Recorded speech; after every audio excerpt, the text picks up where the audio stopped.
This is nice to meet you. Oh my God, the whole full thing is here.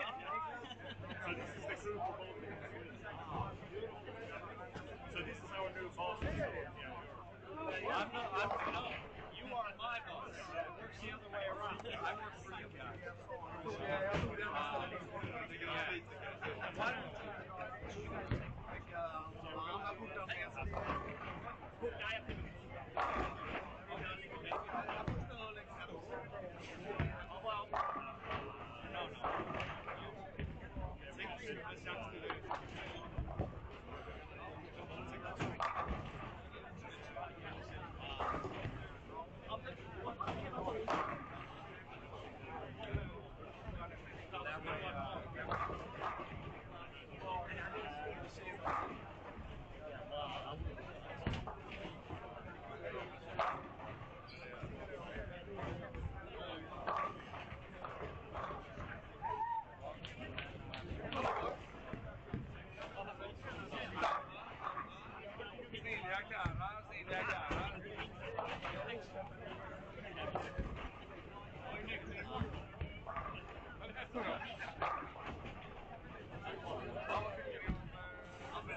First two.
Okay, perfect.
Okay, everybody. Martin Larsen here, and I am certainly not alone.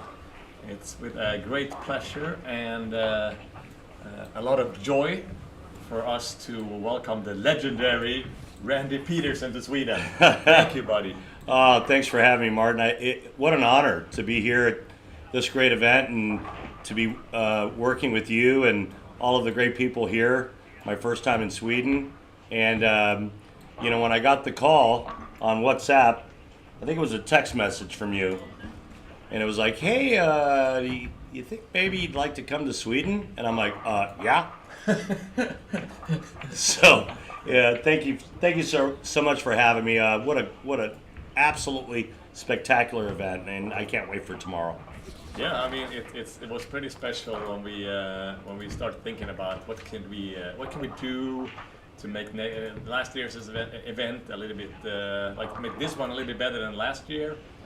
One of the things was, of course, the TV show or the finals, and the people were talking about, what about having professional commentary? I said, well, those guys are, they're busy, and it's tough to get them here, and not that busy, Martin. and not that tough. It's kind of a downtime right now. Cool. No, it's been, it was great. So I guess before we start talking about bowling, I haven't bowled a whole lot this week, and I have to blame it on you a little bit. Well, you have to prioritize. Yeah. And part of, you being the host is you have to take me out to play golf. Yeah. So that was actually not my choice. You guys have seen pictures of me on the golf course the whole week, and I just had to. And that's what Randy told me. Like, okay, yeah. If I come all the way over there, I'm gonna bring my clubs. I'm gonna have to see some of your golf courses. So we played 2 rounds of golf, and for the people not knowing Randy, he used to be a really good bowler. Nowadays he's a really good golfer. Yeah, 2 spectacular golf courses. And how often do you get to tell your friends back home that you played 2 rounds of golf in Sweden? It was spectacular, and I can't thank you and Patrick and the rest of the great folks here. I can't thank you enough for allowing us to to do that. It was phenomenal. It was great. Yeah, I appreciate it. And of course, we were also enjoying beautiful weather here down in Helsingborg. So couldn't complain on that. Great food, great golf, great weather, great people, great tournament. Yeah, it's it's just been a great experience thus far, and it all culminates with the finals tomorrow, and I can't wait. Yeah, we're looking forward to that. We are in the 5th game of the second last squad, the 25th qualifying squad out of the 26 that we're running here at Olympia. It's pretty amazing to see the turnout.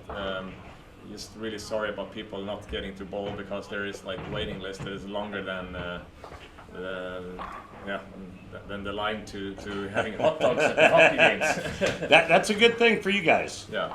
And that just is a testament to your hard work and what you've done since this event originated, right? I mean, you started with this idea, this dream, and now look where it's at. And Martin, I'll tell you, you're a PBA player, you're a PBA member, and there's a brotherhood that comes with that.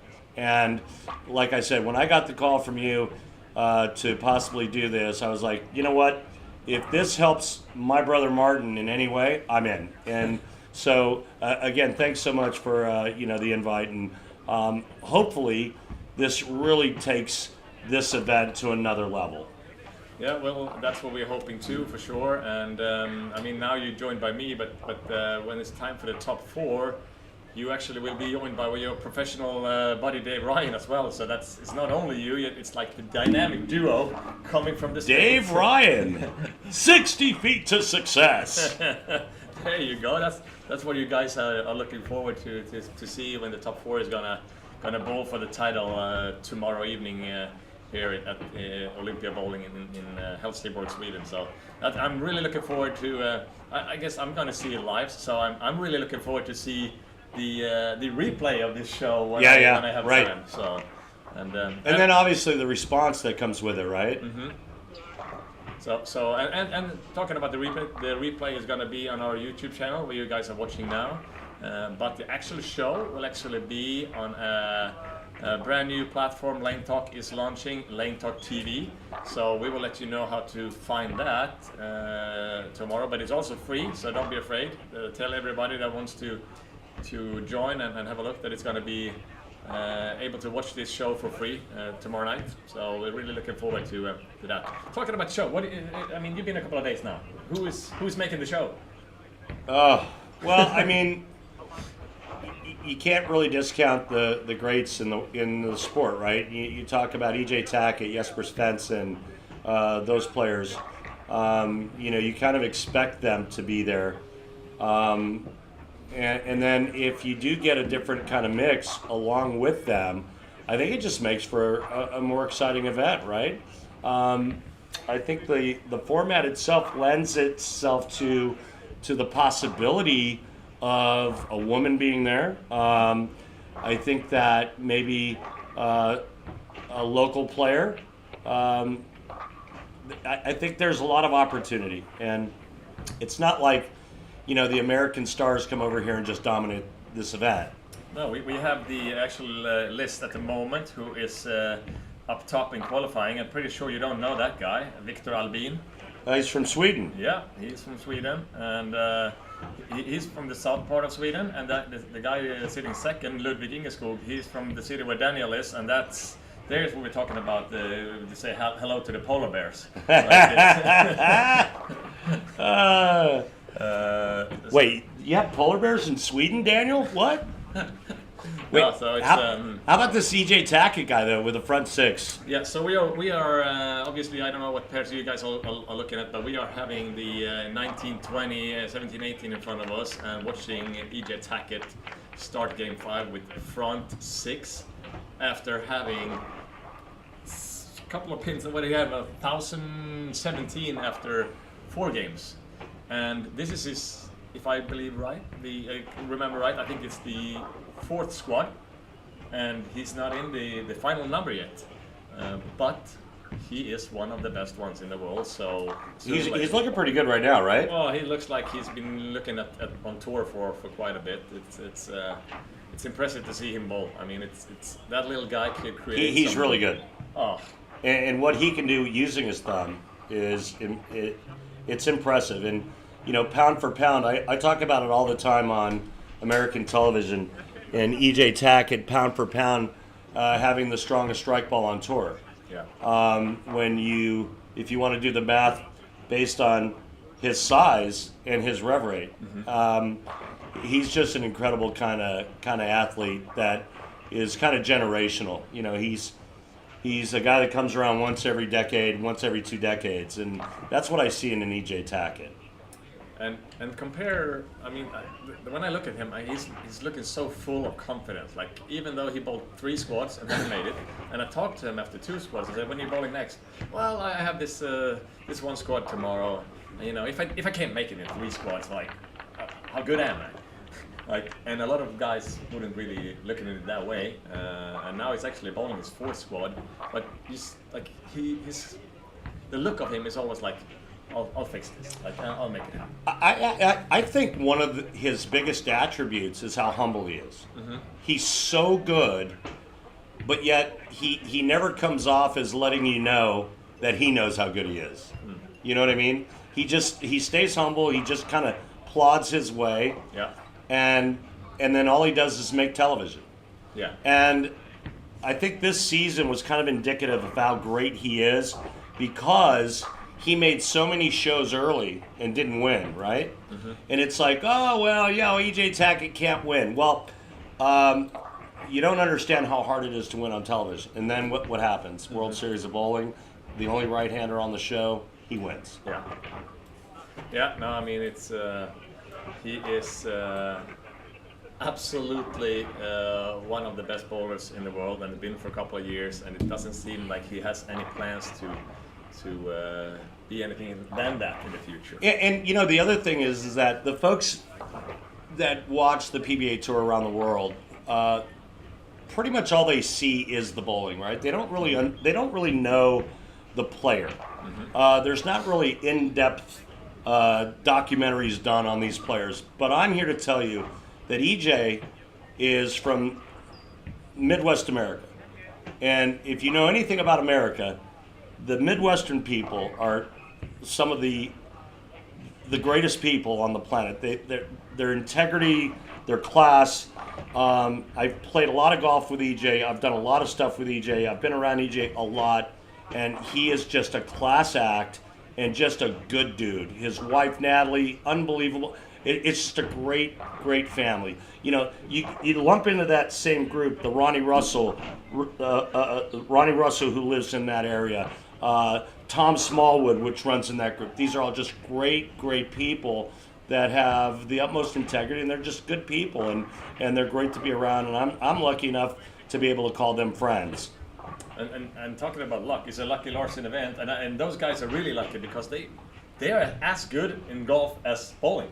How can you get both? No, EJ, Ronnie, Smalls. I mean, Ronnie's at the top of that list, but EJ really, really good.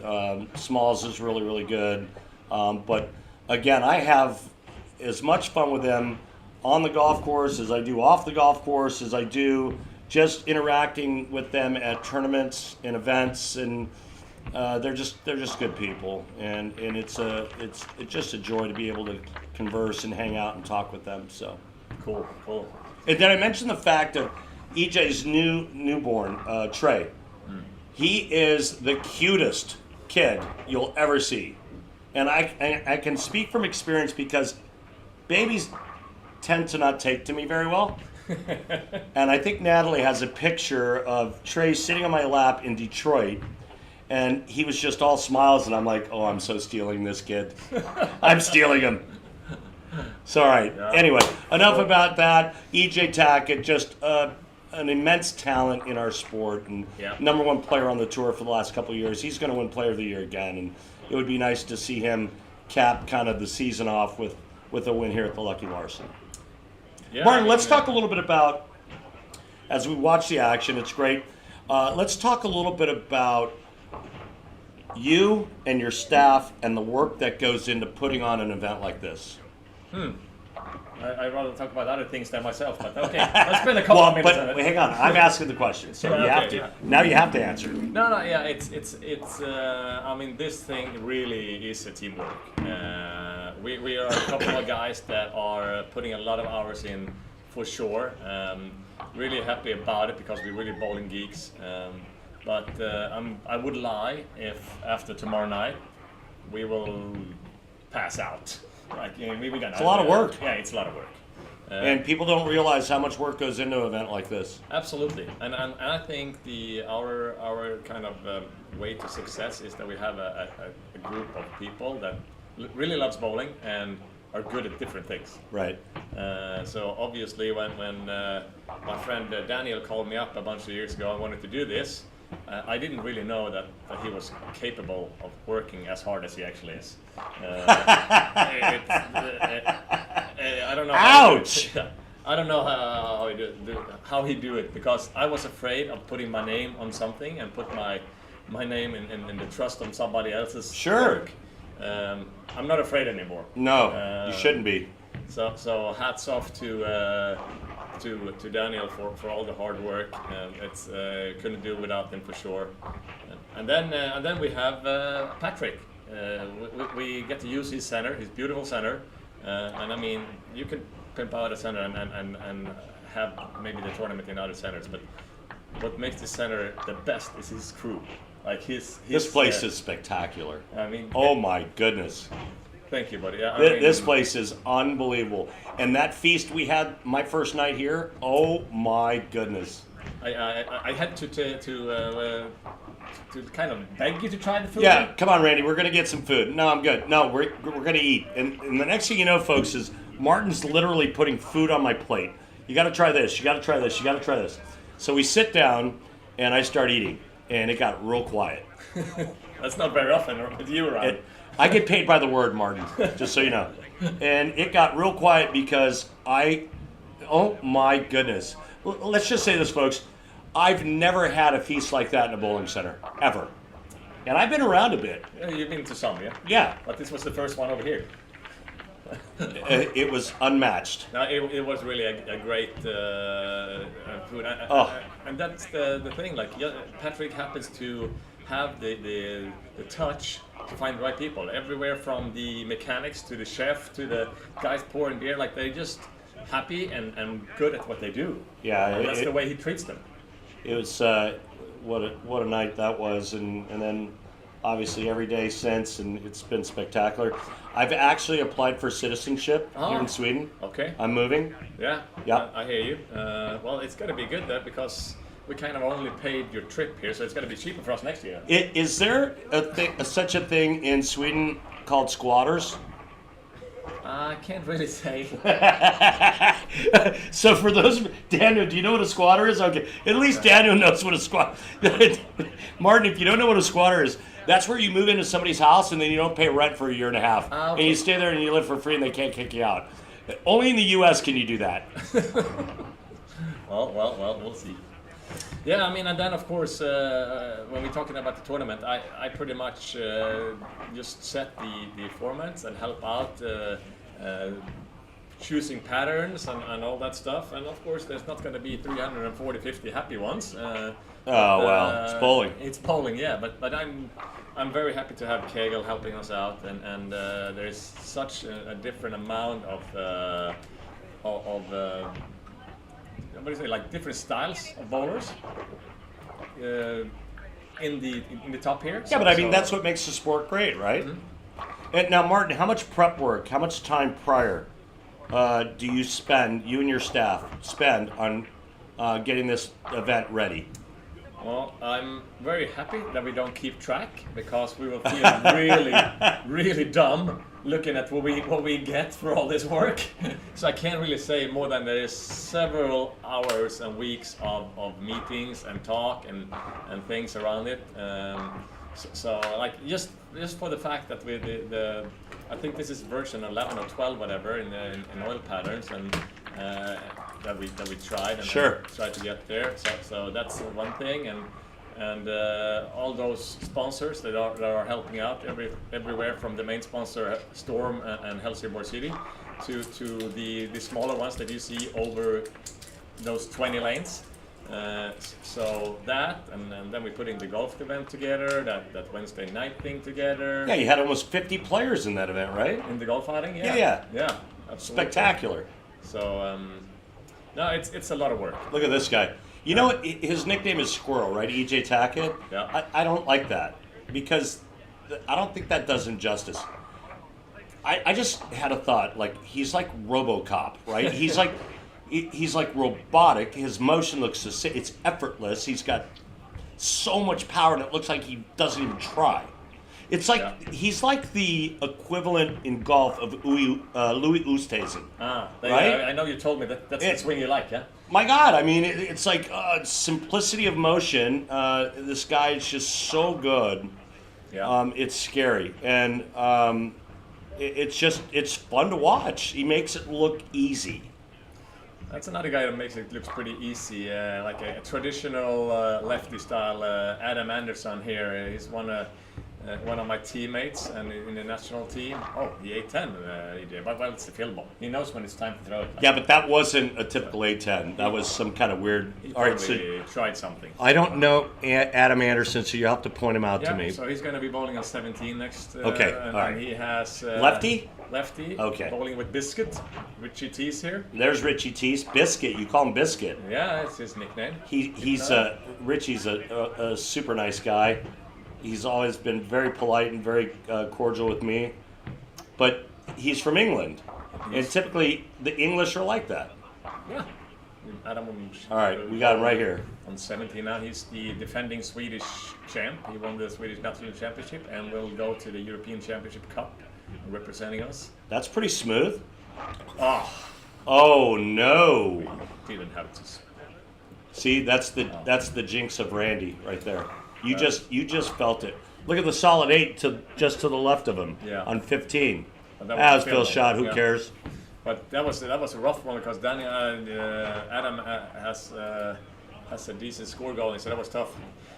Okay, well, we have something going on here with. Is it you that come up with the nickname for Jesper? The Iceman. Yeah. Yeah, it was me. Yeah, the Iceman cometh.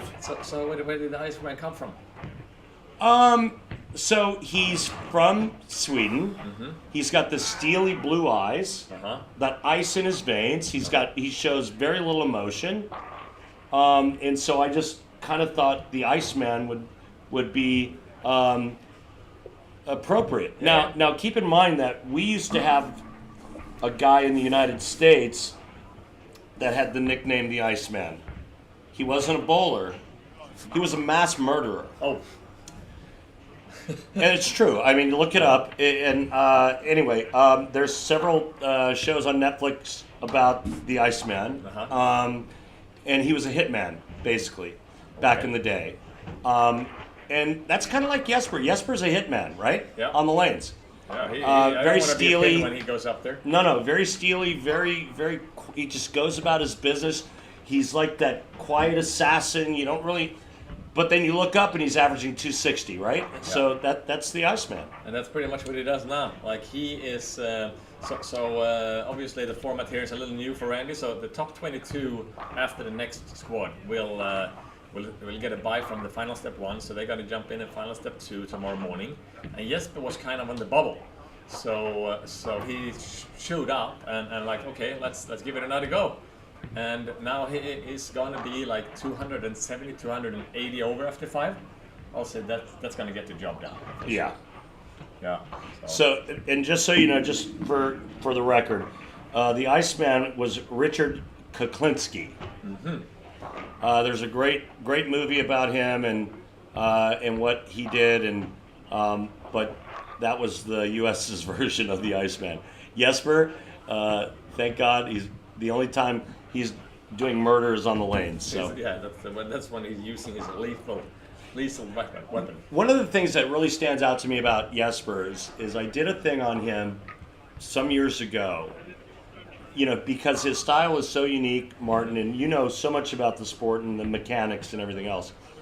But one of the things I showcased or I slow-moed or I did on Jesper was 2 things. One, how when he's going to the approach, how his feet separated instead of having the crossover steps. We call it the scam step.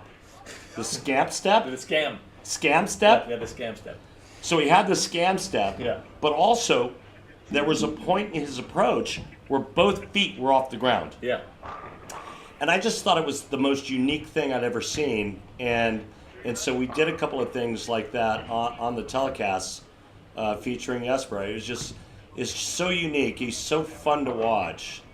He's like, you know, he's another one of those EJ Tackett. Great guy, very quiet. Played golf with Jesper, had him at my house. Just a great dude, but so fun to watch. Yeah. We kind of have to mention that cool comment we got the other day. We were fortunate enough to be able to tee off at the Barsebäck Ocean course, and it's like first time for me. We go up to the driving range. They have TrackMans, which are the this things is a great story. Measure the distance and everything when you're out there practicing. And Jesper tees up and like brings out his driver and hits it one time. and the monitor says, the crew is contacted. Don't shoot it outside the range again. Don't hit it outside of the range. Yeah. The facility's been contacted. Yeah. I was waiting for the polizia to come and arrest him. It was hilarious. And of course, nobody can. You and Jesper can read what it's saying. We don't know what it's saying. Yeah. And then you translated for us, and we were dying laughing. Yeah. So true story, folks. He actually hit it outside of the range, and then got a message on the launch monitor that said, "Don't do it again." And it was not because it was wide. It was just too long. It was too far. Yeah. How about a little 270 for Jesper? Yeah. Wow. What about Sean Rash? I mean, one of the best guys that laced them up for sure. He's here, and I actually I thought. I mean, you've been watching the lanes too.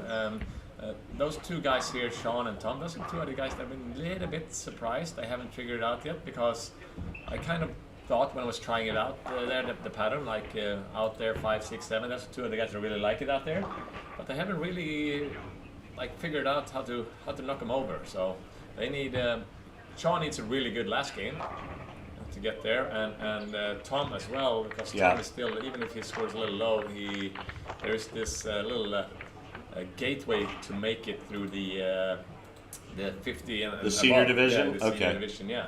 You know what I really like about this oil pattern, and I don't know a whole lot about how you guys came up with it and whatnot, but what I really like about this pattern and what I've seen thus far, I don't see anybody lofting 6th arrow.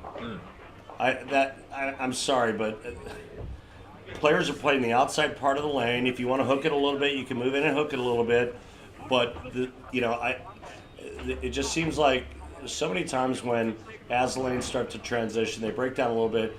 It's immediate loft the left gutter cap for the right-handers, and I'm like, oh my goodness, do I have to watch this again? this is a little bit the reason I can't keep up on tour anymore. Well- I can bowl this, but like the throwing it over the left gutter, I can make it the first couple of feet, but not halfway down the No. lanes as those guys can do it. No, and there's not a lot that can. And, part of the process when putting down an oil pattern, and the whole reason why a lane maintenance crew came into existence back in the day was to try to make the lanes fair and equitable for everyone. Mm-hmm. Well, if you have to loft the left gutter cap, that's not fair and equitable for everyone. No, and I, to be honest, I don't mind it every now and then, because I think that's a skill that you kind of need to have now as a professional bowler. But I just don't like it to be a factor every time. I agree. I'm with you. So I mean, if we have any of those like double burn tournaments where they don't redress and stuff, Exactly. it's going to come into It's that. going to happen. Yeah. It has to. And we had now 2 years in a row down here where we had a 43 feet pattern and a 46 feet pattern. How long is this pattern, Martin? It's 42. It's 42. My thought when I started talking to Kegel for this year was like I wanted to take this outside part of the lane a little bit more in play, because we've been camping inside for 2 years. Absolutely. I love it. The outside part of the lane is in play, and you can kind of throw to it. You can hook it if you want. One of the best players in the world right here, underrated, Dom Barrett. Or you can go up it. There's a couple of different ways to attack it, and I like that. Yep. No, it's and I guess Dom is a proof of it being different this year, because Dom actually, you wouldn't believe me if I said it, but 2 years in a row, he's been missing the cut here. Hard to believe. As good as he is. Hard to believe. And he comes over and says, my ball doesn't really read, it doesn't roll well here. He shows up Thursday, put his balls on the rack, and steps off 3 hours later and had 14. Wasn't that the first squad we were talking about, right? When we were playing? Yeah. Killed it. Yeah, absolutely mauled them. Like shooting 240s, 250s, like Yeah. it was easy. Well, he got smart and brought his wife and his child. Brought his son with him, and his wife's here, and so that was a good move on Dom's part. It's pretty cool to see Colby upstairs. Upstairs at Olympia here we have 3 dartboards. Little Colby. Dartboards. You can see the Brits. They love their darts. Yeah. He can't reach the darts after they hit the board, but he's throwing them up there every time. So yeah, that's been cool. I don't think he's going to come here alone again. So Cassie won't allow it. So yeah, well. We'll see. I mean, we just saw Kyle open, but Kyle is in the cut already. Is he in the cut? But he's not in the bye. He is sitting 30th at his 14-0. And obviously everybody likes to have that bye. But what about this man then? We have to mention. Simo. Yeah. That's nice.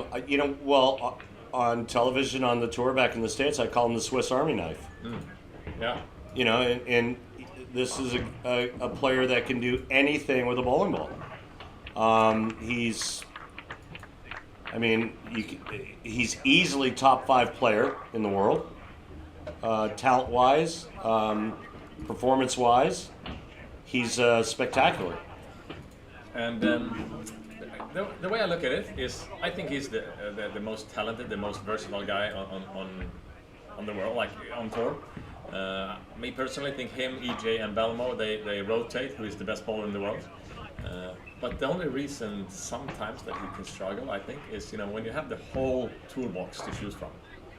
It's a little tougher to find the right tool. I agree. It can get a little confusing, right? Oh, do I use the Phillips head or do I use the flat head? Yeah. Do I use the ball pin hammer or do I use the regular hammer?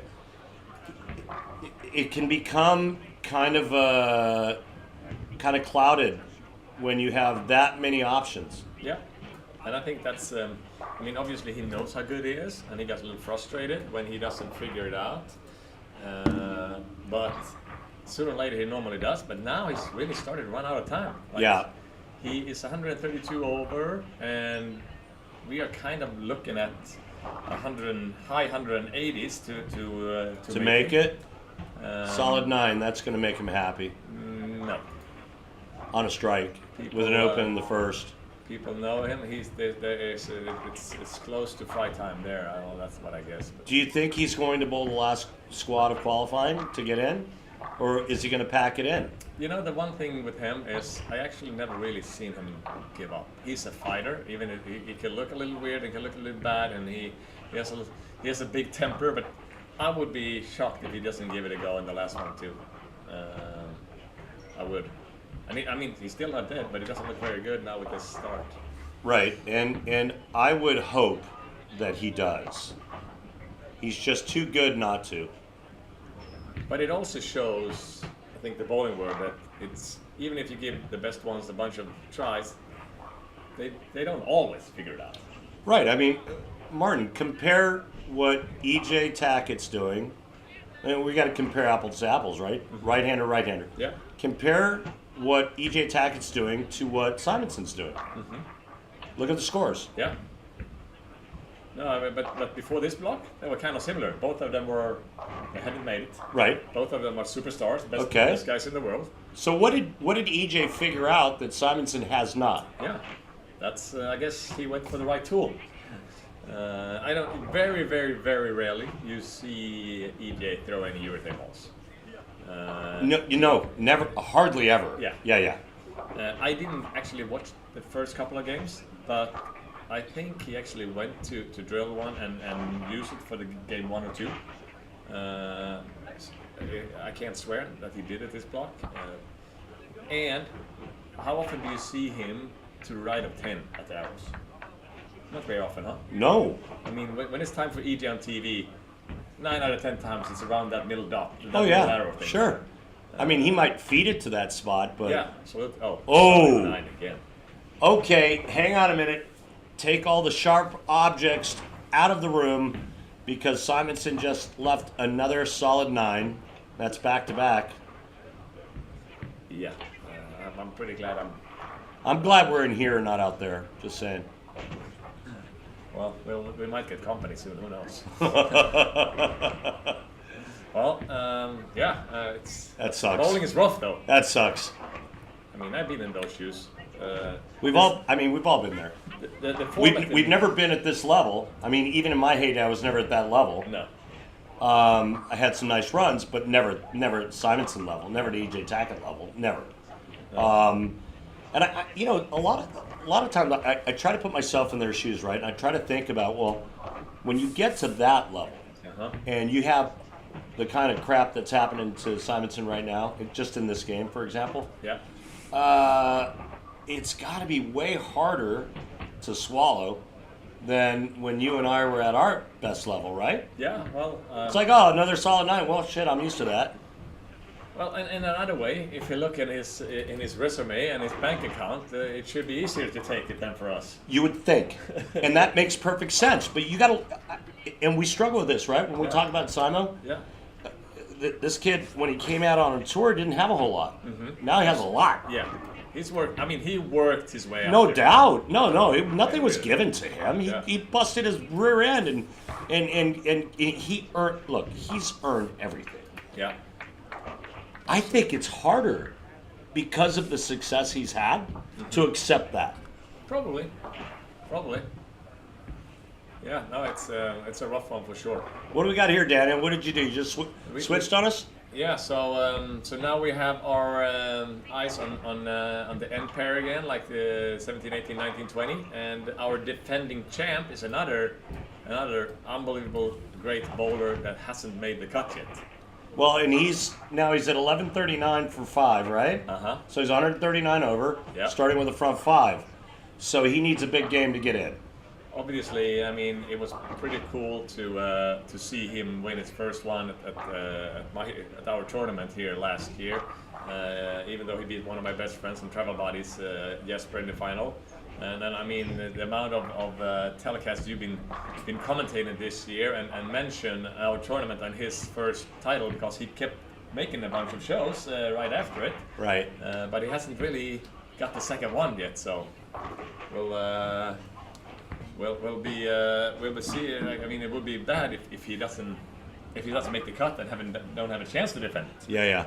You got Kim Bowlby over here on, I believe it's 17 and 18? Yeah. Is that right? Yeah. I got a great story about Kim Bowlby. Years ago when he first came out on tour, I think he made a show, made a telecast, right? Yeah. And I was interviewing him, and I said, so how do you pronounce your name? And he said, Kim. How hard can it be? Oh, that's funny. It's a true story. But it's funny. That's a good one. Yeah, and you're commentating. You don't. And I'm like, yeah, I can. Oh, that one. Right. I can get that one. Yeah, thanks, Kim, for that. That was a good one. Yeah, I mean, Kim, Nice kid. Kim had I mean, he is another guy that puts his life into bowling, and being around him, and he was also practicing at the same center and bowling the same team as me here in Sweden. I mean, he lives and dies bowling, and I don't know what he would have done if he didn't make these tour trials. That would end the other week. Did he make the tour trials? He did. Good for him. And he was working his way up there. He was behind on Cheetah, or it was not Cheetah, but the short one. And Sure. he worked, and he finally got there in the end. So hats off for that. Good. So he's exempt for next year. He is on the exempt tour next year. Yeah. Awesome. So he truly deserved it the way he's been fighting it. So hopefully he will.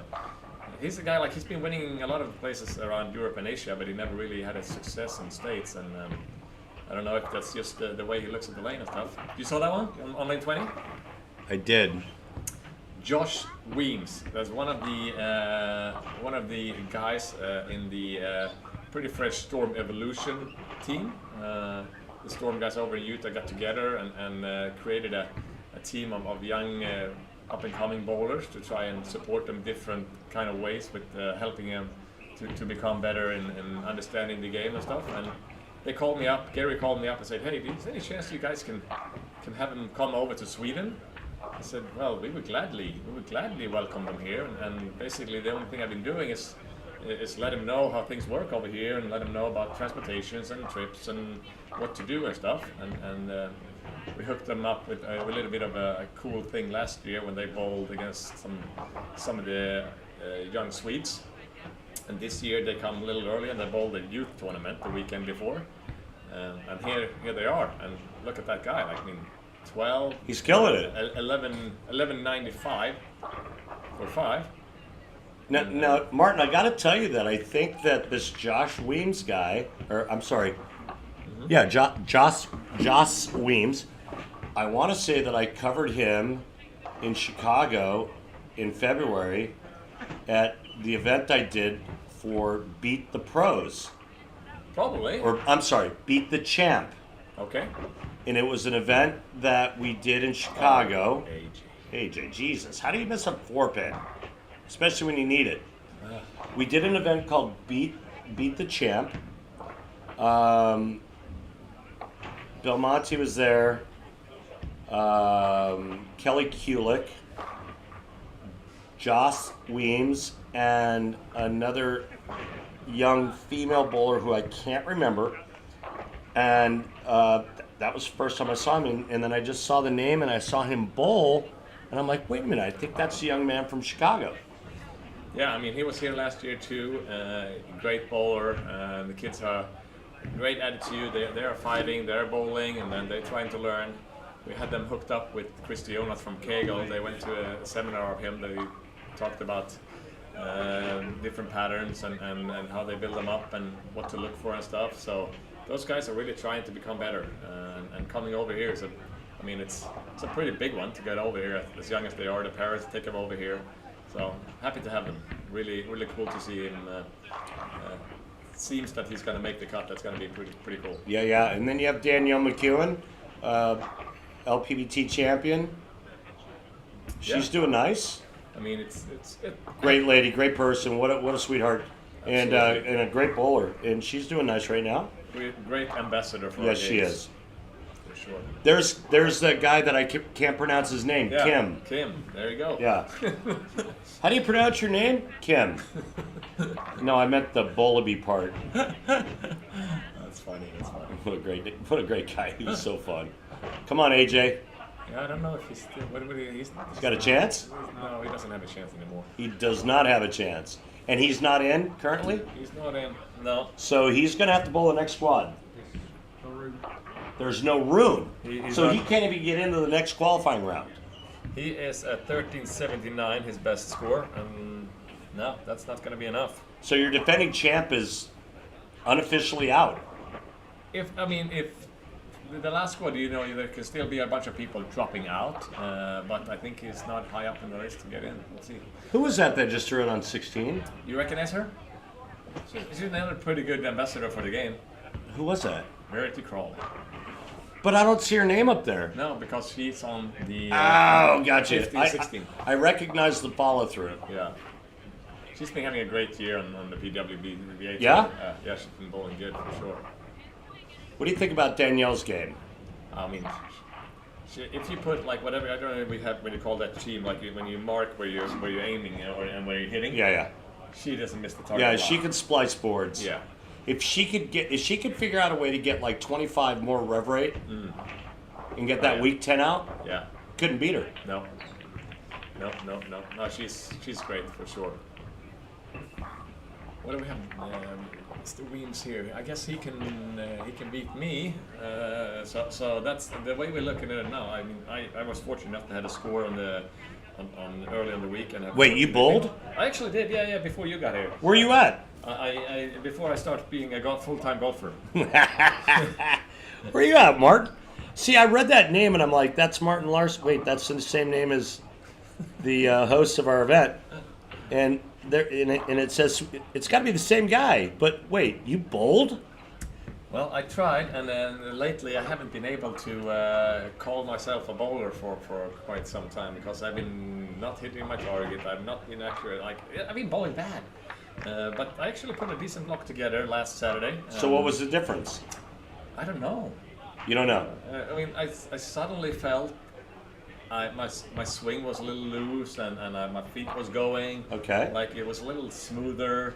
Obviously you had a better ball reaction, but there had to be a reason. They were pretty cool though with ball reaction because when you get down here, I have plenty of balls and I plenty of things to think about, and it's a little hard to figure it out sometimes.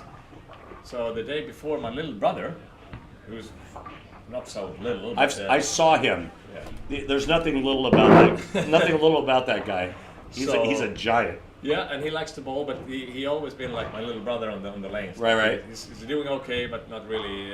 Every now and then he beats me, and that day he brings up the U78, the urethane ball, and he demolished them the couple of games, and then he switched to the reality check and keeps bowling good and shoots 180 over. And he goes like, so who's the man now? Did little brother make it? So little brother is 1383, but he did that on the early bird squads. So he is on our list the first guy out of the early birds. So he will most likely make the cut. Magnus. Yeah. Magnus. Look, and I'm just going to say this for the record. Anytime your first name is Magnus, you're a badass. I'm just saying. Yeah, so the day after I go up on the lanes, I say, okay, let's try that. So I used my IQ78 for 2 games, switched right to the reality check in game 3, and it worked. He takes the credit for it. He gave you the blueprint. Yes. You followed it, yeah. and it worked. Yeah. Yeah, but you still had to execute, you still had to make shots. So, and congrats, bro. That's awesome. Let me ask you this, and I don't want to jinx anything, right? Mm-hmm. But yep. What would it be like? You know the question. What would it be like? No, not him. What would it be like if Martin Larsen won his own tournament? What would that be like? But yeah, that's. I was hoping not to get that question. Well, it's too late. It's too late. Got it. It's already there. Yeah. And it's already out there in the world for everyone to hear. So, what would it be like? I think a couple of years ago it could have happened. To be honest, here's the famous Sean Rash Balk. You know what else we call that? We call that pulling out. Something that Kanye should have done. Yeah. Well, talk about something else. No, it's live stream. We can say that, right, really, Daniel? Yeah. This one is a big one. Like we come back to the other question later, but this one is a big one. You're if talking for strike- Rash. So he can Exactly. shoot 279. He can shoot What does that do 279. for him in terms of score and gets getting him into getting him 1400. in? And there we got front 10 And then from you Nathan got Bohr. yeah, and then you got Bohr with front 10, but he's 100 back of Rash, no? Yeah, but you know what we have here in the Europe kind of weird bowling format. Okay. There's this last gateway, the last chance to get into the cut is to shoot a high last game. So Come on, Sean. That's Come on, Sean. Sean. No! See that flat 10, Martin? That was the undoing of my career. So that will get him to 79. He needed that one. 79 is not going to make it. He for sure needed that one. That Now, was, does Sean have the ability to bowl the last squad or no? I'm not really sure. My tournament director doesn't really. Daniel? think so. No, I don't think so. So Sean could be out. So a lot of big names that aren't going to make it. Yeah, that's a rough one. Yeah, I'm talking about, get back to Nathan then, because I think at the moment, that's a good one. Carl Wahlgren, the guy who runs the shop here and bowls on tour a little bit, he's at 299. So a 299er, that means if Nathan shoots this strike, he's going to take that spot, the last 50-second spot, turbo in game 6. No kidding. Now, what happens if Nathan gets 9? Then they tie. Then Nathan bowls 3 games and calls. No, I'm just kidding. No, we use the high block in that case. And Gotcha. I don't know what Carl has. Look at Rash. Look at that. Feeling Look at him. that picture. I'm feeling him. Look Yeah. at that picture. That's sports, folks. That's what happens in sports. I mean, he's been bowling as long as I. One of the guys that bowled on the Team USA and amateur and stuff. And when I started going to Vegas and stuff for the first mega box and everything. I guess. Come on, it's Nathan. Come on, Nathan. Ah! Yeah, baby. That's Right on, right on, right on. Sportsman Rash there at least. Yeah, man. Happy for Nathan Bohr. That's awesome. The locals, though, Love are not- Nathan. The locals are not as happy because that means that the local pro shop guy called Walgreens is out on that one. That's pretty rough, though. High game 6. Wow. And he shoots 299 and that's not enough. Wow. Look at the dejection on Sean Rash's face, man. That pretty much tells the whole story and just how brutal this sport can be at times. So when this guy Victor Albin shots 15-25, I said, well, that's probably going to be our tournament leader. But nah, here he is, Who's this guy? 9-7. This Heard of guy, him. Every now and then he gets it together. What a monster. What do we have? A possible. Well, he actually needs to double to win the qualification. Not that really means anything, but Oh, I guess he likes to be up there, huh?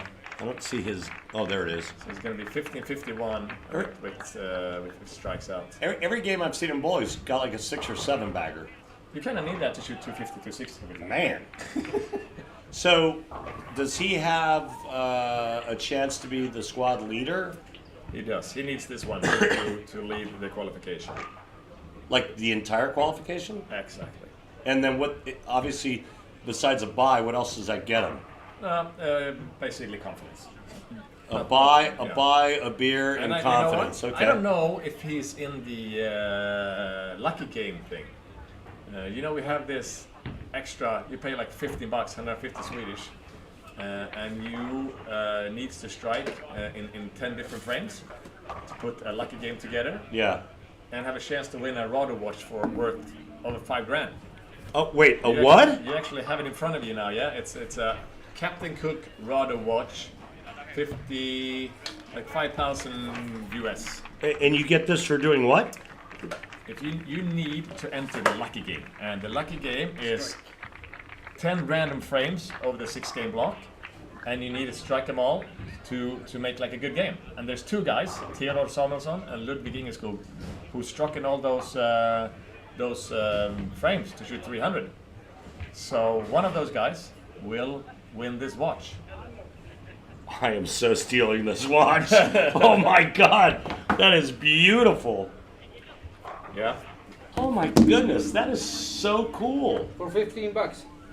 So you get in for $15? You get it for $15. You get this little sheet that I Yeah, have in front of yeah. you. You need to put strikes in those yellow marked frames. Yeah. And the last frame, you need to fill out a 3-bagger in the last one. To Wait, you got to strike out game 6? Yep. Exactly. So the last frame in the last Wow. game, you need to strike out. So instead of a That regular is 300, incredible. yeah, it's pretty cool. So there's one more spot. People have a chance, but right now there is 2 guys. One guy wins the watch. The other Yeah. guy is gonna have a little nice gift, but not a $5,000 watch. But he's gonna get down to the city here and visit a clothing store and get a $500 jacket, like suit jacket. Oh, wow. So like it's yeah. And remember that thing I mentioned earlier about Kanye? I meant Nick Cannon. Okay. I'll try to remember that. Well, the second last squad is about to end. We're watching Kim Bollaby. How do you say it? Kim Bollaby. Kim. Bollaby. All right, Kim. And he's showing everybody that Attaboy, Kim. he's worth the spot. What is it? Get him, Kimmy. He can get to. He's killing it. He can He get shoot to 280. 1429. So he's gonna knock me down one spot if he hits another one. Yeah. Yeah, but you're still in. That's all we care about. All we care about is Martin Larsen getting there. That's all we care about. I guess we gotta finish that way. I got out of the question. Yeah? If I gotta win my own tournament. Yeah, you pretty much got out of that. Yeah. So. Well, I think this is very slight. PBA title Yeah. in your country, in your home country. To be honest, I think it will look a little bad. I think. I don't think so. Sorry. Okay, I'll give it a go then. I think it would be the greatest thing ever. And you get to call it. I think it would be the greatest thing ever. I might not be able to get any words out if you got there. It's and I would for sure wouldn't be. I'm supposed to join you and Dave for the intro in the show on Sunday night. Yeah, that ain't happening. You're going to be bowling. Well, Kim Bollaby was nice to Lucky Larsen. He missed me with a stick. He still has a chance, I think, to get a bye, and I still have a chance. It's going to be right there. You have a chance to get a bye, Martin? Top 22 gets Top 22, you're still there. EJ knocked me down once, but I'm pretty sure. I haven't seen what he finished. And this, what did Weems get to? I don't know, actually. Whatever. It's been great talking to you, Randy. We'll see when we get back, and maybe have you join us for another game or two pretty soon. Yeah. Maybe tonight. We can do it again tonight if you want. If I'm bowling. Are you bowling tonight? We'll see. It's just about if I get this bye or not. If I don't get the bye, I'm gonna have to bowl tonight. If you don't get the bye, you bowl tonight. So So you're not bowling tonight. You're getting the bye. Tonight at 8:30, guys. There's gonna be final step 1. There's gonna be 30 guys bowling, 6 games tonight, 3 on a pair, and 14 out of the 30 makes it for tomorrow. So hopefully we'll throw somebody in here again to do a little bit of the commentary. Appreciate all of you supporting and following the event, and really appreciate you. Thanks, Martin. Thanks for having me, man. Awesome. Well, Best of luck, by the way. We're all rooting for you. thank you very much. We'll see you soon again, and talk to you soon, folks. Enjoy. Bye-bye. I meant Nick Cannon, not Kanye, because Nick Cannon's got like 11 kids. You got to pull out. That is, it's like.